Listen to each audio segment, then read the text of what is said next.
Agricultural industry हमारे देश की सबसे बड़ी इंडस्ट्री है जहां सबसे ज्यादा लोग काम करते हैं।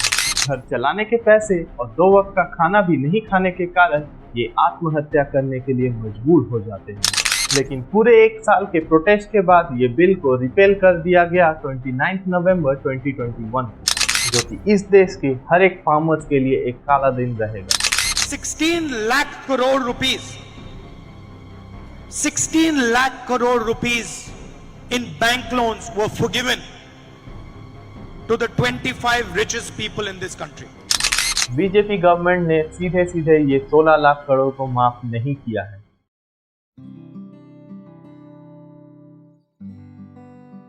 हेलो दोस्तों, मैं हूं प्रणय और स्वागत है आपका मेरे चैनल कॉमन मैन की सोच पर।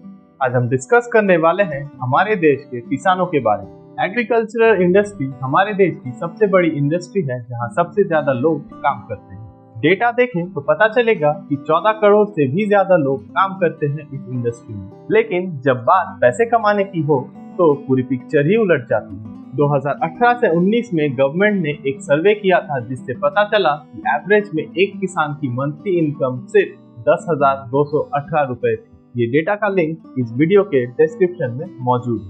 कोई साल जब बारिश ज्यादा होती है या कम, इस चीज से जो सबसे ज्यादा इफेक्ट होते हैं वो है हमारे देश के किसान। ऐसे हाल में उनके पास अपना घर चलाने तक का पैसा नहीं होता है, क्योंकि वो पूरी तरीके से बस खेती के भरोसे ही रहते हैं। घर चलाने के पैसे और 2 वक्त का खाना भी नहीं खाने के कारण ये आत्महत्या करने के लिए मजबूर हो जाते हैं। विकिपीडिया का डेटा माने तो 2014 से 22 तक 1,474 किसानों ने आत्महत्या की थी। ये हमारे देश का एक काला सच है और एक बहुत ही बड़ा समस्या। कमाई कम होने के कारण कुछ किसान मजबूर हो जाते हैं अपने खेत को कम दाम में बेचने में। 2015 से 16 के बीच में गवर्नमेंट ने सर्वे करवाया था जहां किसानों के पास कितना जमीन था निकालने के लिए। डेटा के हिसाब से बस 1 हेक्टेयर जमीन एवरेज में निकला था हर एक किसान का। ये आज के समय और कम हो चुकी है। गवर्नमेंट ऑफ इंडिया ने 2020 में एक कोशिश की थी फार्मर्स की समस्या को कुछ हद तक कम करने का। वो 3 बिल पास किए थे फार्म लॉ पे। पहला लॉ था farmers produce trade and commerce bill 2020। इस बिल में फार्मर्स के पास स्वतंत्र होती कि वो कहीं भी अपने फार्म प्रोडक्ट्स को बेच सकती थी। वेस्ट बंगाल का किसान झारखंड जाके भी बेच सकता था अपने सामानों को। दूसरा बिल था farmers agreement on price assurance and farm services bill 2020। इस बिल में जो खरीदार है और जो किसान है वो पहले ही एक एग्रीमेंट कर लेती कि कौन सी फसल उगानी है उन्हें उस सीजन में और कितने दाम में वो किसान बेचेगा खरीदार को। उसी के हिसाब से एक किसान तैयारी करता फसल उगाने की। तीसरा बिल था एसेंशियल कमोडिटीज बिल। इसमें कमोडिटीज जैसे कि serial, pulses, oil seeds, onion और पोटैटो को हटा दे रही थी लिस्ट ऑफ एसेंशियल कमोडिटीज से। स्टॉक होल्डिंग को कम्प्लीटली रिमूव किया जा रहा था सिवाय युद्ध जैसे समय को छोड़कर। लेकिन पूरे 1 साल के प्रोटेस्ट के बाद ये बिल को रिपेल कर दिया गया 29 नवंबर 2021 को, जो कि इस देश के हर एक फार्मर्स के लिए एक काला दिन रहेगा। जो प्रोटेस्ट कर रहे थे वो सिर्फ किसान नहीं थे, ट्रेडर्स यूनियन के लोग जिसे दलाल भी कहा जाता है और कुछ अपोजिशन पार्टीज लीड कर रही थी इस प्रोटेस्ट को। किसानों को फेक इंफॉर्मेशन देके भर के इकट्ठा किया गया था आंदोलन में योगदान करने के लिए। हंसी तो तब आती है जब अगर आप देखें 2019 का मैनिफेस्टो जो कांग्रेस ने पब्लिश किया था, वो यही नियमों को प्रॉमिस की थी अपने मैनिफेस्टो में। लेकिन जब बीजेपी ने वही नियम लागू की तो पूरी पिक्चर ही बदल गई। एकदम इन्होंने वक्त बदल दिया, जज्बात बदल दिए, जिंदगी बदल दी। इससे नुकसान ना ही आपका हुआ, ना ही बीजेपी का हुआ और ना ही वो लोग जो फेक इंफॉर्मेशन फैलाए जा रहे थे।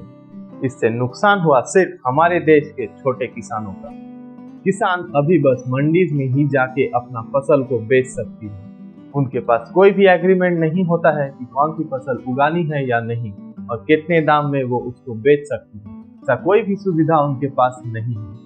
इस साल एक और फार्मर्स प्रोटेस्ट चल रहा है हरियाणा और पंजाब में। इनका डिमांड है एमएसपी हर एक फसल पे होनी चाहिए। एमएसपी का मतलब होता है मिनिमम सपोर्ट प्राइस।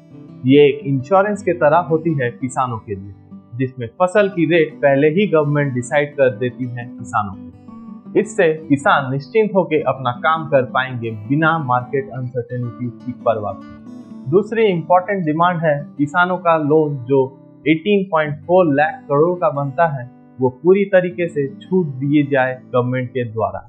लेकिन क्या ये करना सही होगा? कुछ लोग कहते हैं कि गवर्नमेंट ने 16 लाख करोड़ छूट दे दी है बड़े व्यापारियों को।